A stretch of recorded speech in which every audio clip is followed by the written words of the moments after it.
In today's class, I'm going to talk about forward kinematics.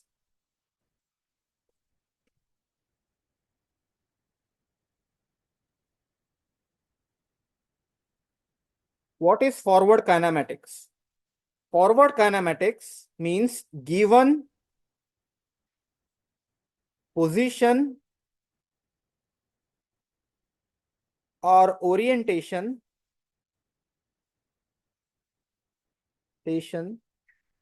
of joints, find the position of end effector.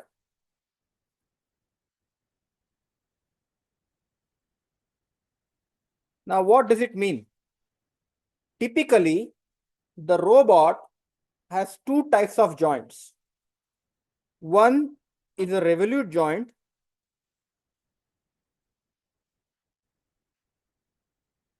and revolute joint is nothing but a hinge.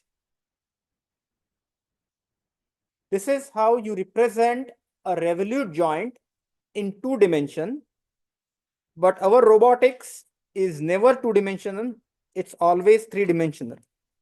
So this is how we define or show the revolute joint in 3 dimension. So this is called as R, this is called as R. End effector is nothing but the frame at the end of the robot. So for an example, this guy, this dot, it's called as end effector, EE. This dot is called as end effector, EE. You can also have prismatic joint.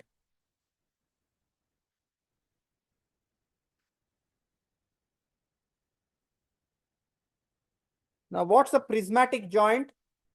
Prismatic joint is a cylinder. Prismatic joint is a cylinder. So you can have a prismatic joint in 2 dimension, something like this. Now, please note, a regular prismatic joint does not have articulation. It does not swivel. It does not rotate. Prismatic joint in 3 dimension looks something like this.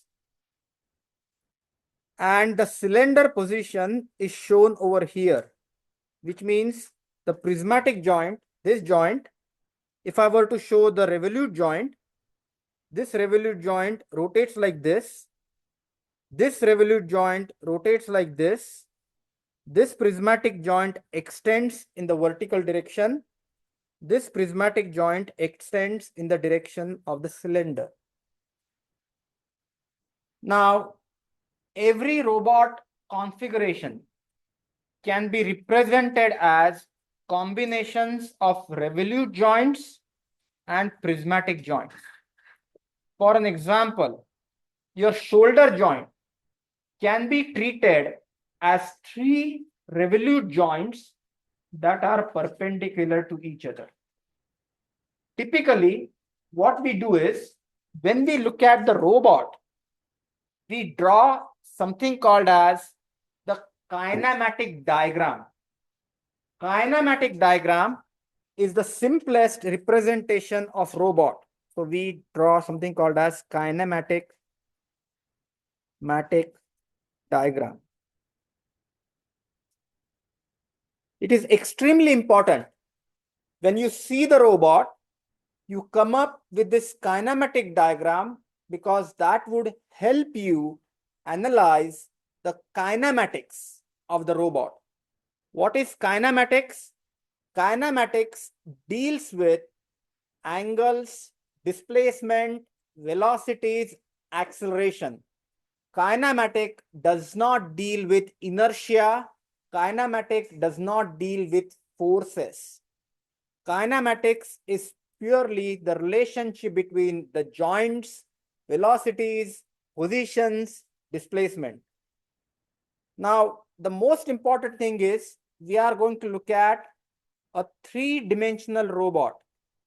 So it is extremely important that we identify our coordinate system. And I want you to remember this. We will always work on right hand coordinate system. Right hand, this is the right hand coordinate system. Now in the right hand coordinate system, imagine if this is a graph paper, your thumb is X, first finger is Y, and the middle finger is Z. So I want to show you how this right hand coordinate system looks like. This right hand coordinate system looks like this. This is X, this is Y, this is Z. What I have shown you is this is called as the triad. Triad means three vectors starting at one point. That point is origin. These three vectors are perpendicular to each other, and they are perpendicular to each other because they are linearly independent, which means any displacement in X cannot be represented by a displacement in Y or displacement in Z. Any displacement in Z cannot be represented by a displacement in X or displacement in Y. That is the meaning of linearly independent. Everyone understood this? That's why they are linearly independent. Now, what I want to do is, I want to, at this point, define this X as positive X, this Y as positive Y, and this Y as positive Z. Which means any time your force, your displacement, your velocity is aligned with the positive x-axis, positive y-axis, positive z-axis, that vector is positive. Everyone understood this? What it means, if the direction of your vector is opposite to the direction of the positive x, positive y, and positive z, it would be negative. So if you go towards right, you are going in the positive x direction. If you go towards left, you are going in the negative x direction. Everyone understood this? Now, this point, I want to introduce the concept of unit vector. Unit vector along x is I. Unit vector along y is j. Unit vector along z is k. Now, what is unit vector? Unit means one. Unit vector means a vector that's magnitude is one. Unit vector only shows you the direction. It does not give you amplitude. Now, what do I mean by that?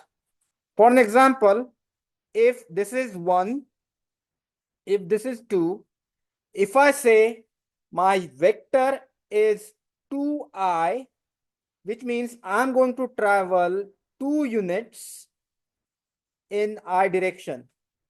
If I say 3i, that means I'm going to travel 3 units in I direction.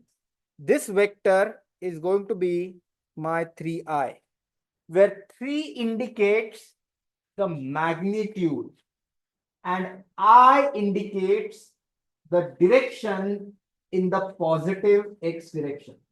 Everyone understood this? Same thing, if I say that I want to go up 4 units in y direction, if I want to go 4 units in y direction, I would say 1, 2, 3, and 4. So if I draw this vector, this is going to be 4j. 4j. You agree with me? This unit, this vector is going to be 4j. Now I want you define a simple coordinate geometry problem. I want to draw a vector. Draw vector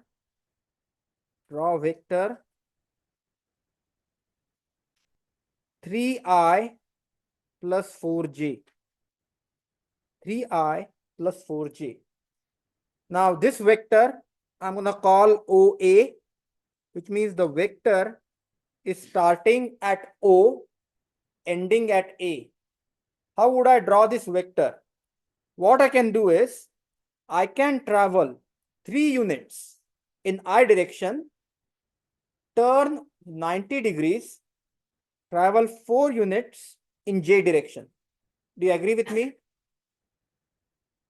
Please remember, but nobody has prevented me from doing the opposite. I can travel 4 units in J direction and 3 units in I direction. And at the end of the day, I would get to point O. You agree with me? Which means I can go in this direction or I can go in this direction. Finally, I would reach point A. And this vector is going to be my 3i plus 4j. Do you agree with me? Now, if I ask you, what is the distance OA, or what is the magnitude of that vector? What is the magnitude of that vector? You agree with me? You can say magnitude of vector OA, magnitude, this is the magnitude, is 3 square plus 4 square square root. Why? Because please note, this is a Pythagorean triangle. So 3 square plus 4 square is equal to 5 square. So the magnitude is going to be 5. Everyone understood this? Okay. Now let me ask you a very simple question. If I want to go from point O to point A, I have 2 paths here. I can go from so O to A, O to B, and I can go from O to C. So what I mean by that is I can start from O, travel 3 units along X. Why 3 units? 3i. And then I get to point B. Then I notice I have 4j. Now j is in the positive y direction, which means I need to travel 4 units in positive y direction and I get to point A. But instead of doing this, what I want to do is I want to orient myself in the direction of OA. Which means what I want to do is I do not want to go from O to B and B to A. And I will draw this again to explain what I mean. I don't want to go this path. What I want to do is I want to turn myself. I want to turn myself in this orientation and travel 5 units along the hypotenuse. So to do that, I need to know the unit vector in the direction of OA. So this is O, this is A. And I'm going to draw its counterpart too here. And this simple example is very, very important. This is X and this is Y. So this is X and this is Y. So what I want to do is I have 3 units in X, 4 units in Y, and essentially that means I have to travel 5 units along the diagonal. But instead of traveling horizontal and vertical, I want to orient myself in the diagonal position and start walking up by 5 units. So what I need to do is I need to know the orientation. And the orientation is given by the unit vector. So I have to find out the unit vector in the direction OA. N hat is the unit vector along OA. And how do you find out the unit vector? You find the unit vector by the vector divided by its magnitude. Vector divided by magnitude. So what is the vector? Which is 3i plus 4j divided by 5. And this gives me n hat is equal to 3 by 5i plus 4 by 5j. Do you agree with me? If you were to find the magnitude of this unit vector, if you were to find the magnitude of unit vector, you would notice this magnitude is 1. Do you agree with me? Okay. Now here comes the question. How does this unit vector tell me about the orientation? How does this unit vector tell me about this orientation? And now, this is a learning moment. I want you to remember this. So think about what is this 3 by 5? Do you agree with me? 3 by 5, I'm going to call this theta x. Okay. And I'm going to call this theta y. Can you see? I want you to think about this. 3 by 5. Pay attention. This is a learning moment. 3 by 5 is nothing but cosine theta x I. Do you agree with me? Plus 4 by 5 is nothing but, can you guess? Cosine theta y j. Do you agree with me? So in other words, if you have a unit vector, the I component of unit vector is nothing but the direction cosine, which is the cosine of the angle made by that vector with your reference axis. It's extremely important. Look at that triangle. You have 3 by 5. 3 by 5 is nothing but cosine theta x. You have 4 by 5. 4 by 5 is nothing but cosine of theta y. So these are called as the direction cosine. So what it means is, if I want to orient myself, I find out what is the cosine inverse of 3 by 5. I find out what is the cosine inverse of 3 by 5. I'm going to get an angle. And I'm going to orient myself from the positive x-axis with that angle. And my orientation will be along OA. Alternatively, I can find 4 by 5, find the cosine inverse of 4 by 5, and orient myself in that angle with respect to y-axis, and in that direction. See, right now we are only talking about direction. Travel 5 units in that direction. Everyone understood this? So I can rewrite this. The whole thing is OA. Now please note, I am writing OA. OA can be written as 5 n hat. Everyone understood? So what you would replace in n hat, in your n hat, you would replace theta x, cosine theta x I, and cosine theta y j, which is 3 by 5 I, 4 by 5 j, 5 cancels, and finally what you get is 3i plus 4j. Everyone understood this? Direction cosines are extremely important.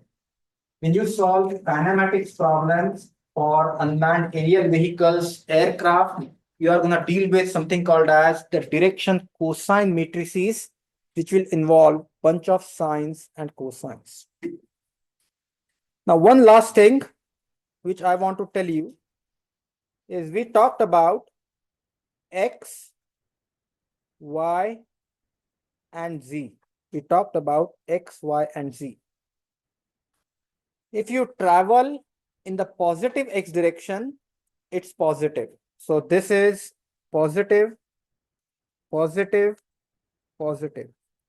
Now, if you travel in opposite direction, that's going to be negative. That's going to be negative. That's going to be negative. Now, what we are going to do is we are going to talk about the rotations. So, for an example, if the rotation is positive or negative, example, if the rotation is something like this, to understand whether the rotation is positive or negative, curl your fingers in the direction of rotation. Curl your fingers in the direction of rotation. If your thumb is going towards the positive axis, that rotation is positive. Now, can you see if you curl right hand, always right hand rule. Curl your fingers in the direction of rotation. Your thumb is going towards the positive x axis. So this rotation is positive. Curl your fingers in the direction of this rotation. Can you see your thumb is aligned with positive y axis? So it is positive. Curl your finger in the direction of z. It is positive. Everyone understood this? Remember this, because the positive directions, positive rotations are extremely useful when we analyze robot kinematics. Everyone understood this? Now, believe it or not, I taught you some important concepts here. So, if you look at the vector OA, if you look at the vector OA, you agree with me? OA cosine theta x is the x component of vector OA. I need to write this down. So, if you look at this is your vector OA, another figure. And you will notice why I'm doing this.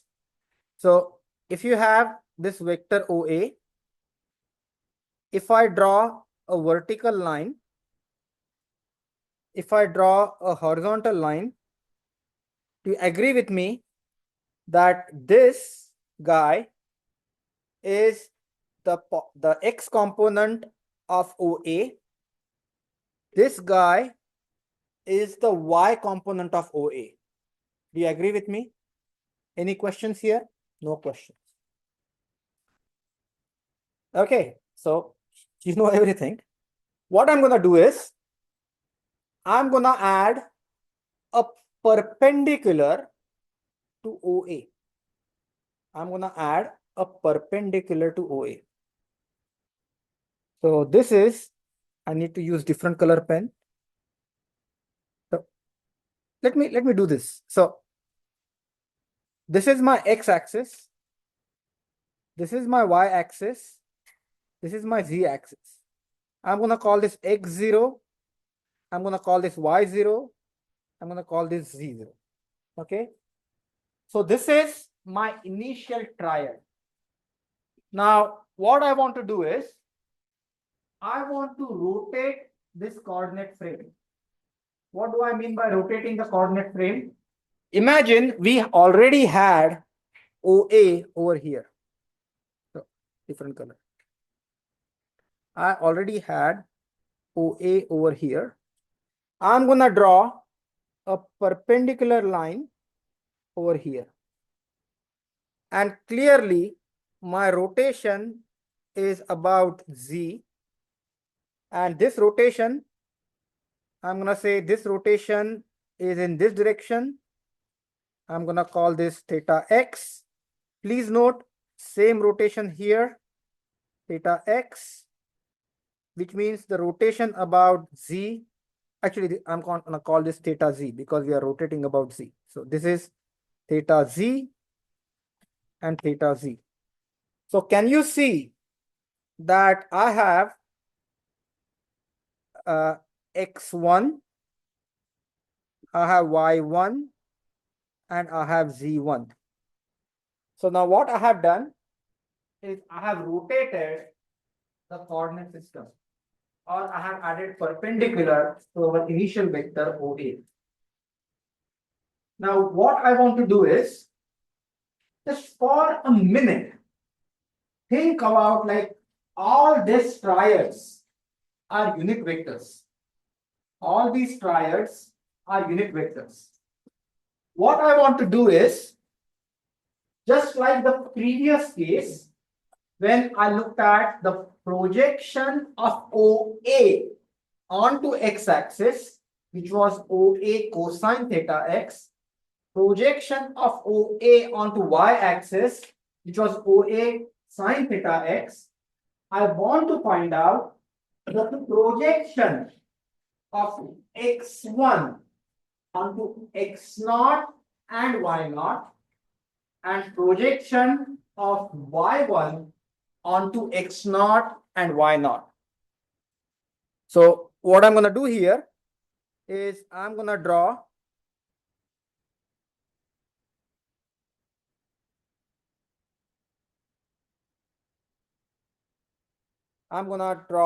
and I'm going to write this as a vector representation. I'm going to write this as something called as direction cosine matrix. So think about it, and I want you to pay attention. So what is the question here? Question here, find projections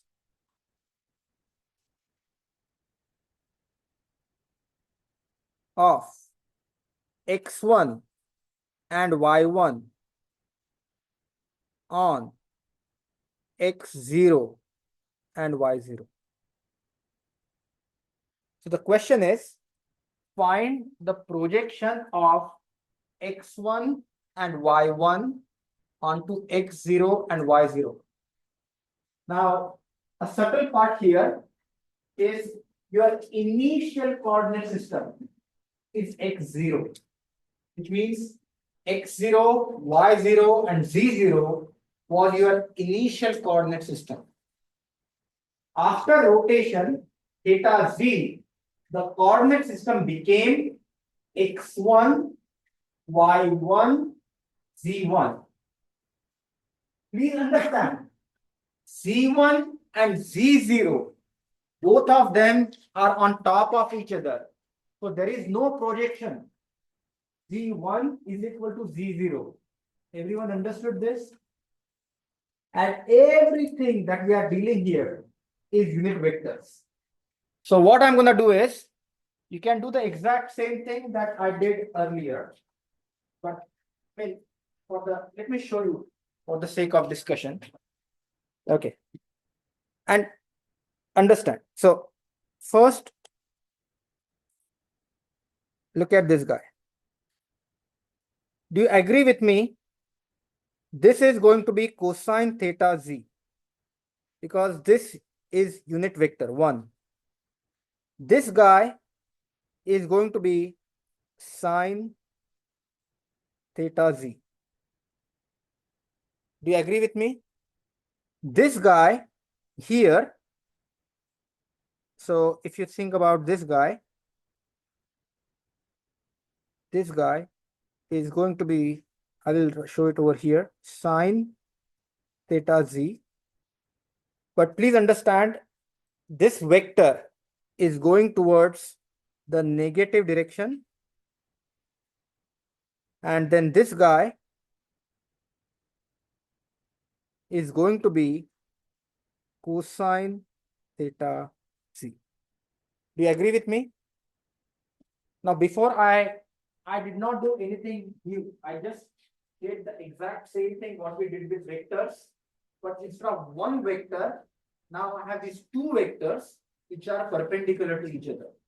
So I can write this down something like this.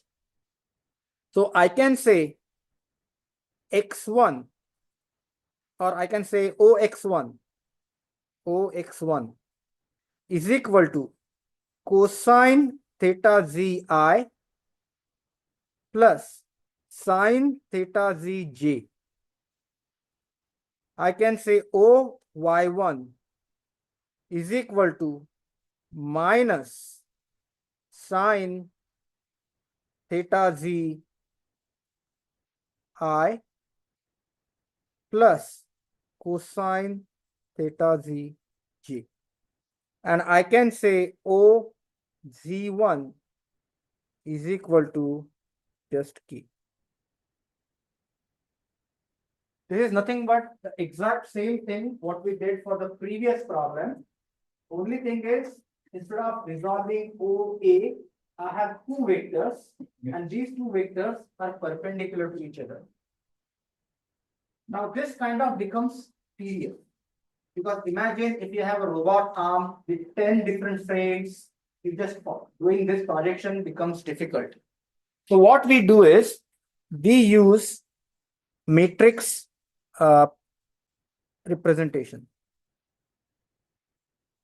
So in this matrix representation, now what I want you to do is, remember, this is how we do the matrix representation. So this is the new frame, and this is the old frame. So all the columns represent new frame x1, y1, z1. All the rows represent the old frame x0, y0, z0. Now remember, we will find projection, and it's extremely important. Projection of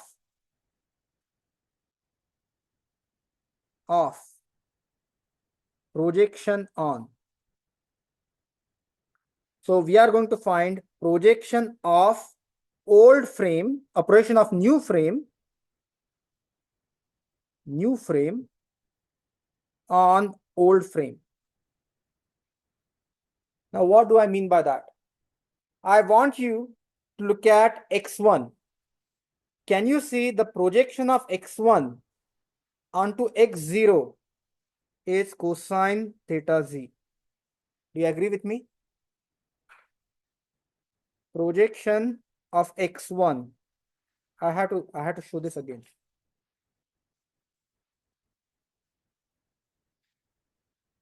This is your x1. This is your x0. This is your y0. This is your y1. And then what you have is you have the z's coming here. So I wouldn't worry about z0s and z1 at one time. But please understand, this angle is theta z. Can you see this is going to be cosine theta z? And please note that cosine theta z projection is in the same direction as theta 0. So this is going to be positive. Now the next thing, projection of x1 onto y0, projection of x1 into y0, do you agree with me? That is sine theta z. This is sine theta z. Now projection of y1 onto x0, projection of y1 into x0 is minus sine theta z. Minus sine theta z. Projection of y1 onto y0, projection of y1 onto y0 is cosine theta z. z1, since it's perpendicular to x0, y0, it has no component in x, no component in y.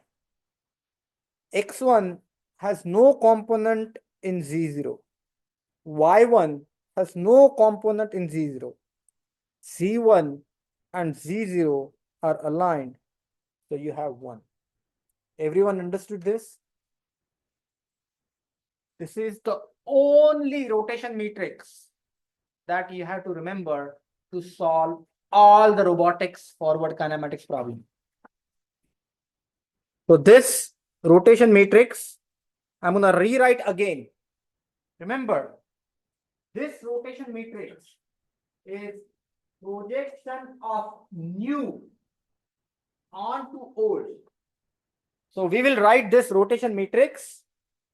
You are going from old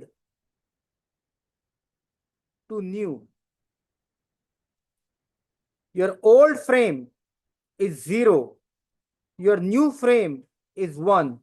So this is called as the rotation matrix R from 0 to 1. And this rotation matrix will never change, because this is the rotation matrix about Z. This is going to be cosine theta Z minus sine theta Z, 0, sine theta Z, cosine theta Z, 0, 0, 0, 1. Are you with me? If you follow any robotics textbook, the entire first chapter goes in talking about vectors and rotation matrices. They will do the rotation matrix about Z. They will do the rotation matrix about X. They will do the rotation matrix about Y. We don't have to worry about that, because all the problems that we are going to solve, the only rotation matrix that we are going to use is this guy. Cosine theta minus sine theta, sine theta, cosine theta, and third row, third column is 1. Everyone understood this? With that, we are ready to solve forward kinematics problem. Now, what I want to do is, I want to talk about another important concept, which is called as the homogeneous transformation. But let me solve this. Let me take this problem and I will work it out. And I'm going to solve this problem 2 times.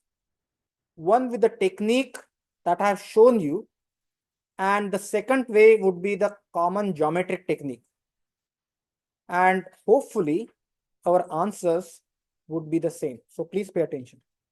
It's going to take me 30 minutes to solve this problem. So imagine that you have a robotic arm. And this robotic arm, let me first draw the robotic arm. So this robotic arm, say, has a motor here. This is the motor. This motor is fixed. This is the motor. And this motor shaft is attached to this link. This motor shaft is attached to this link. At the end of this link, there is another motor. At the end of this link, there is another motor. And there is another shaft to this motor. And this motor shaft is connected to another link. So think about it. This is like a robot. You have motor 1, M1. You have motor 2, M2. And you have some rotation of motor 1. You have some rotation of motor 2. And that finally gives you this end effector, which is EE. Everyone understood this? This is called as R. This is the first revolute joint. Do you agree with me? This first revolute joint is like this. Then I have this second revolute joint, which is like this. The first revolute joint is parallel to the second revolute joint. So this robot is called as R parallel R robot. Do you agree with me? This is R parallel R robot. And then you can actually define some link lengths. Typically, when you define the link lengths, you are going to define the distances from the centroid of the motor to the centroid or the center of the hinge. So I'm gonna say this distance is A1. This distance is A1. Then this distance is A2.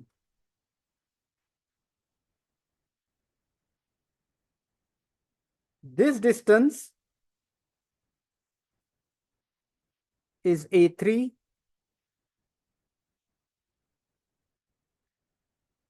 And the last distance is A4.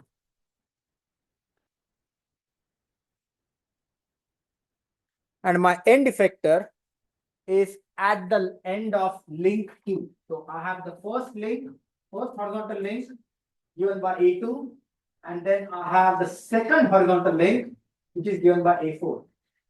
Now please understand, motor M1 and M2, they can freely rotate. So which means this robot can be in any configuration. Links could be extended, links could be folded, links could be completely inward folded. So first and foremost, we have to draw something called as the kinematic diagram. In kinematic diagram, the joints are considered in their zero position, which means I'm going to call this theta 1. So theta 1 is equal to 0 and theta 2 is equal to 0. And the links are completely extended. So not folded, but completely extended. So what we are going to do is, we are going to draw something called as the kinematic diagram. In kinematic diagram, this is going to be my first revolute joint. Then from first revolute joint, I go on to the second revolute joint. And from second revolute joint, I go towards the end effector. So what I have is, this is my first revolute joint, this is my second revolute joint, and this is my end effector.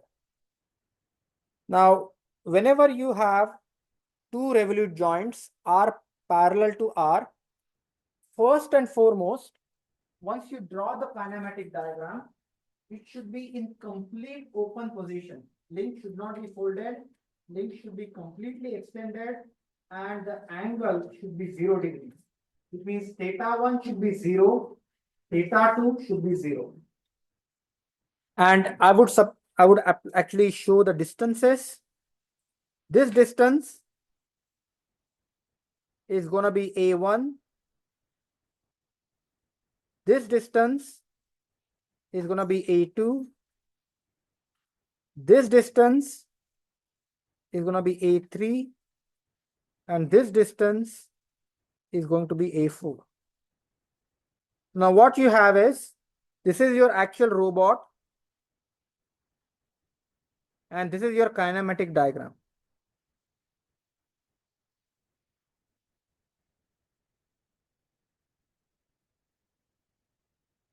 Kinematic diagram should capture the essential elements of the robot configuration. Once kinematic diagram is drawn, we have to assign the coordinate system. This is a three-dimensional kinematics problem. So our coordinate frame is going to be three-dimensional. And there are three rules that you must follow. Three rules that you must follow for any kinematic problem to get correct answer. First rule, rule number 1, z-axis must pass through joint.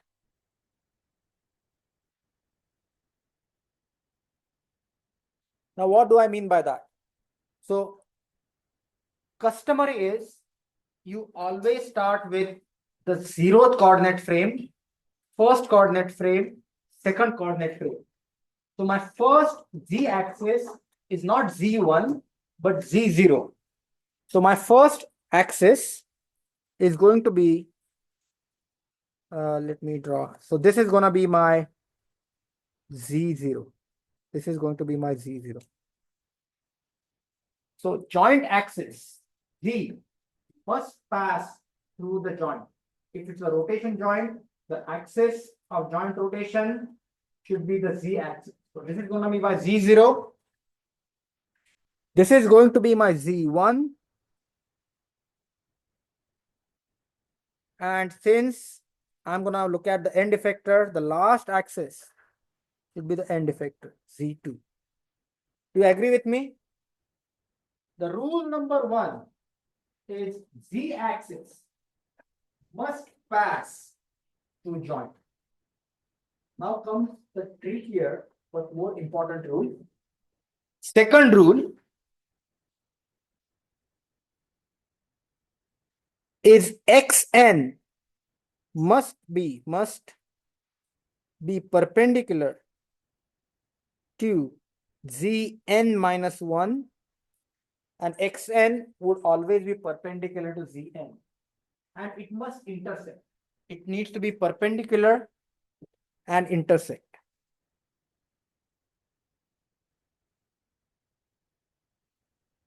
Now, what do I mean by that? Now, please try to understand. Let's try to add x0. Please note, there is no Z minus 1. Okay. The first Z axis that you have is Z0. So I can say my x0 could be in this direction, or my x0 can be in this direction. My x0 can be in this direction. My x0 can be in any direction. Does not matter. Since I do not have Z minus 1, my x0 can be anywhere perpendicular to Z0. Everyone understood this?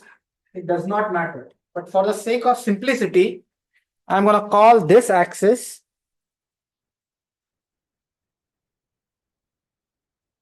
x0. Now comes the interesting question. Now I need to identify x1, and we have choice.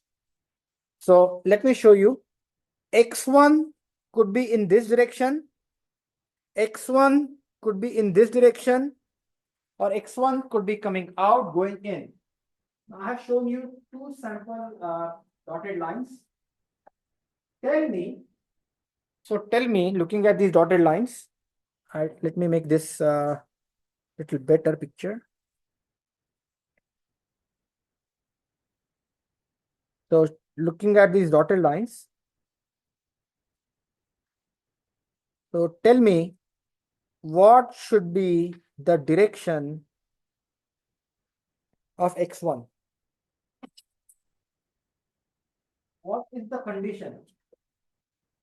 X1 must be perpendicular to Zn minus 1, and x1 must intersect Zn minus 1, which is Z0. So now for a minute, I want you, this is extremely important, and I'm going to explain this 2 times because this is something that you need to internalize. If I choose this as my x1, do you agree with me? X1 is perpendicular to Z1, but is not intersecting with Z0. Are you with me so far? Please understand, if you look at the x1 that I have shown there, x1 is perpendicular to Z1, but it is not intersecting with Z0. Do you agree with me? It goes parallel. Okay. And that parallel in kinematic diagram, when everything is extended, these rules must be followed. Otherwise, your forward kinematics will be wrong. So you agree with me, I don't have choice. Before I go to the next step, I want everyone to look at the figure and convince yourself that this x1 is not intersecting with this Z1 because it's going parallel. Are you with me? So if I were to show you here, what this means is this guy is going in this direction. So it's not intersecting. So please understand, this will never be a good direction for x1. In other words, for rule number 2 to be satisfied, this needs to be my x1. As soon as I choose this axis as my x1, you see that x1 is intersecting Z1, x1 is intersecting Z0. You agree with me? Now, some of you may ask me, why towards right? Can I go towards left? Yes, absolutely. That's no problem. As long as they intersect, x1 must intersect with Z0 and Z1. Once this is done, we can go to the last step. Now, it's easier if your end effector frame is in the same orientation as the frame before. It's just easier. So I would say this is going to be my x2. Do you agree with me? Now the last thing is, remember right hand coordinate system. Right hand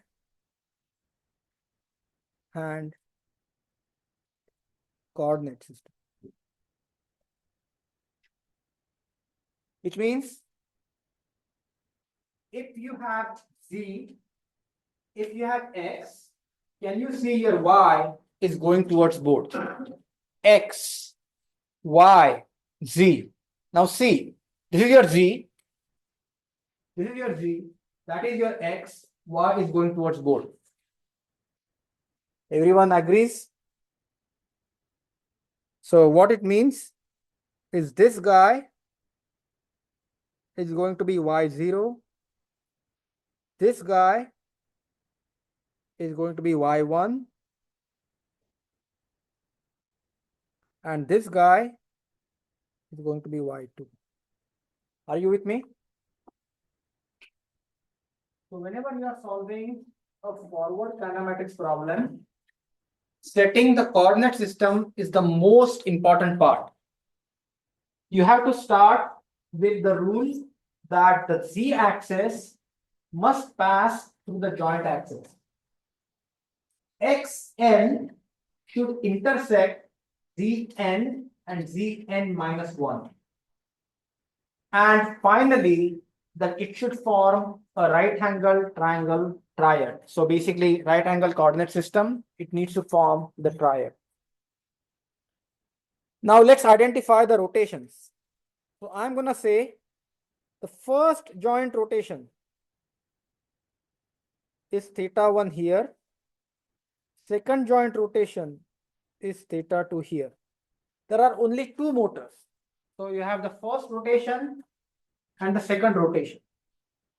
And for a minute, let me ask you this question. Rotation θ1 and rotation θ2, they are about which axis? Z-axis. In other words, the rotation matrix that we looked at earlier would be the matrix that we are going to use. Do you agree with me? So now first what I'm going to do is, I'm going to write down the rotation matrix 0, 1. So this says starting from the 0th frame, because 0th frame is also called as the inertial frame. What is inertial frame? Which means the frame that is lazy. Inertia means laziness. The frame that is fixed. The frame that is not moving. The frame where the robot is anchored. So this is the inertial frame. So 0R1 and we talked about it. What is, this is my new frame. This is new. This is my old. And do you remember? It's going to be cosine theta 1 minus sine theta 1, 0, sine theta 1, cosine theta 1, 0, 0, 0, 1. This is called as the rotation matrix.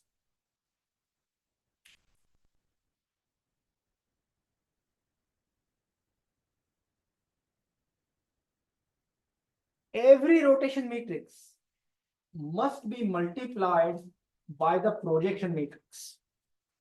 And what is the purpose of this projection matrix?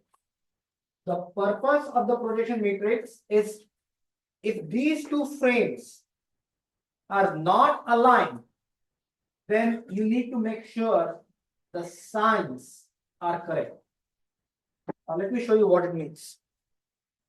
So projection matrix is simply a matrix that you are going to multiply the rotation matrix. Projection matrix. If you look at the projection matrix, your new frame is x1, y1, z1. This is the new frame. Remember, the columns are new. And this is the old frame, which are the rows. x1, y1, x0, y0, z0. Now I want you to look at these two frames. x1, y1, z1, x0, y0, and z0. Now, tell me, is x1 in the same direction as x0 or opposite? Can you see that x1 is in the same direction as x0? Do you agree with me? So I'm going to write 1 over here. x1 has no relation whatsoever with y0 and z0. Now I want you to look at y0. I want you to look at y0. Can you see y0 and y1 are also in the same direction? Do you agree with me? So this is going to be 0, 1, 0. Can you see that z1? Oh, so z0 and z1 is also in the same direction. So this will be 0, 0, 1. So can you see that in this particular case, my projection matrix is identity matrix because my old frame is in the same direction as new frame. Everyone understood this? Old frame is in same direction as new frame. That's why it's an identity matrix. If you take a matrix, multiply with an identity matrix, what do you get? The same matrix. Do you agree with me? So when my 0 R1, once I perform this multiplication, is going to be cosine theta 1 minus sine theta 1, sine theta 1, cosine theta 1, 0, 0, 0, 0, 1. Do you agree with me?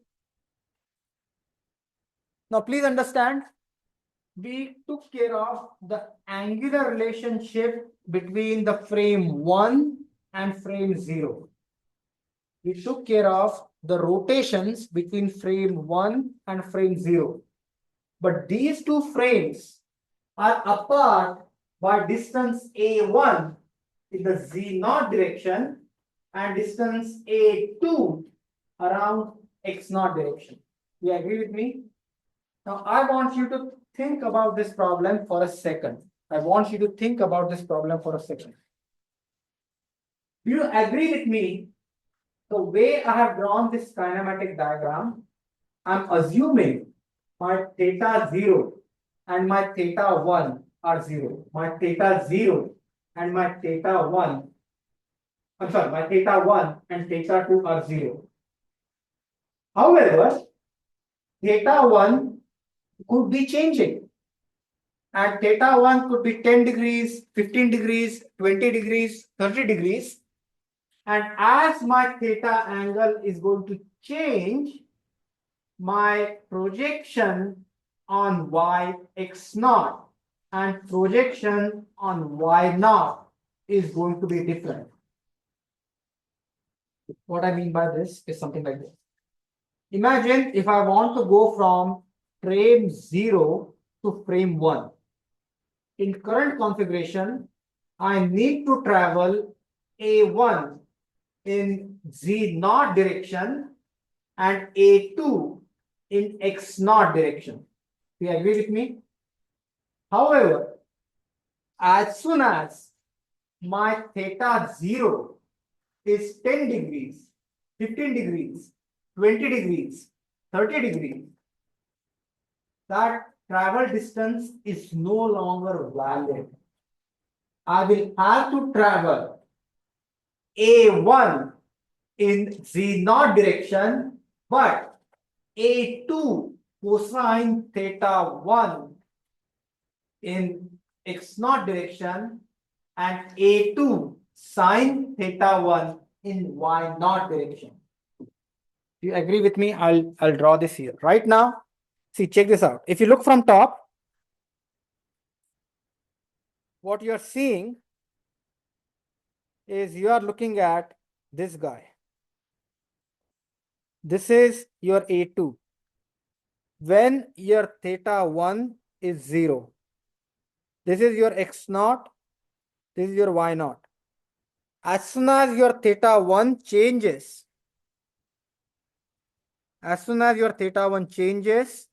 you will have to travel A2 cosine theta 1 and A2 sine theta 1. Do you agree with me? So now comes your friend, which is called as the homogeneous transformation. The homogeneous transformation is a matrix 0H1. 0 stands for the previous frame, 1 stands for the new frame. This matrix is a 4x4 matrix. In this 4x4 matrix, the first 3x3 matrix is nothing but the rotation matrix. So whatever you have found here, this guy needs to go here. Cosine theta 1 minus sine theta 1, 0, sine theta 1, cosine theta 1, 0, 0, 0, 1. Then you will have 0, 0, 0 here. Now here the things become interesting. Now there is this fill in the blank. This is the blank that we have to fill. Then we have to fill in this blank. So 1, 2, and 3. Now what is this? This is the distance from first frame, distance from zeroth frame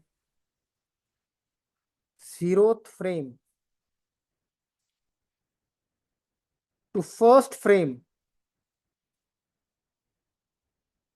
along X. This guy is distance from zeroth frame to first frame along Y. And this guy, and here there is going to be one distance from zeroth frame to first frame along Z. And please note, this is about X0, Y0, and Z0. Extremely important. This is X0, Y0, Z0.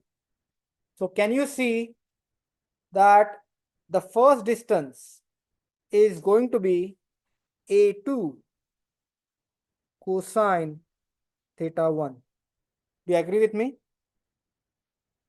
Second is going to be A2 sine theta 1.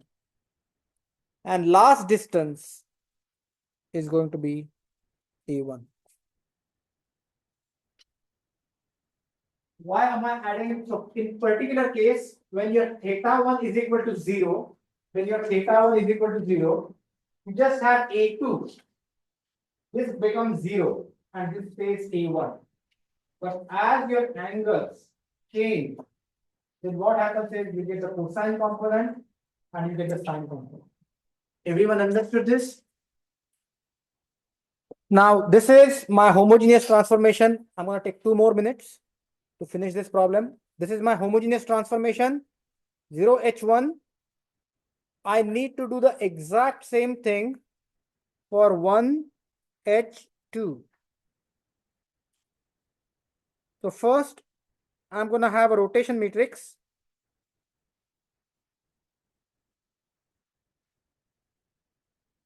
Then I'm going to have a projection matrix.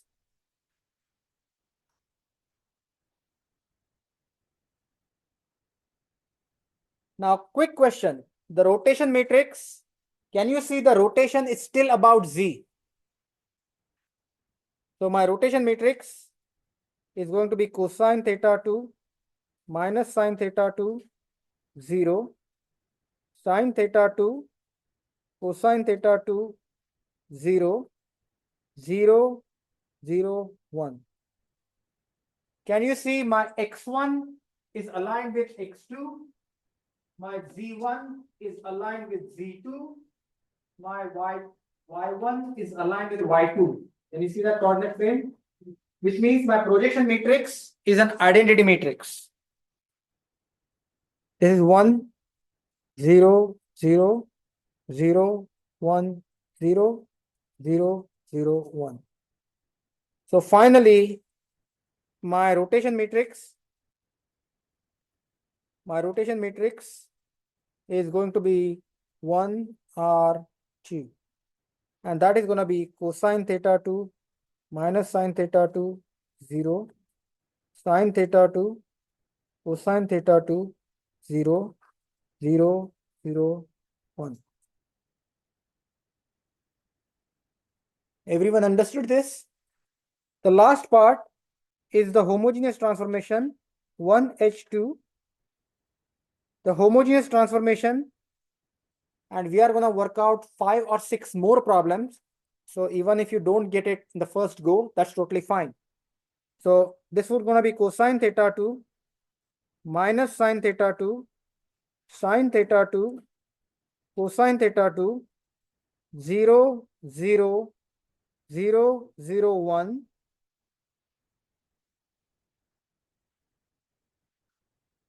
This is going to be 0, 0, 0. And the last part, remember the distance between frame 2 and frame 1 along x1. Look at frame 2, frame 1. What is going to be that distance? Frame 2 from frame 1 along x1. It would be A4 when theta 2 is 0. But when theta 2 is not 0, it would be A4 cosine. So this is going to be A4 cosine theta 2, A4 sine theta 2, and the last one is going to be A3. And do you agree with me that everything is positive? All the positions are positive. Now here comes the punchline.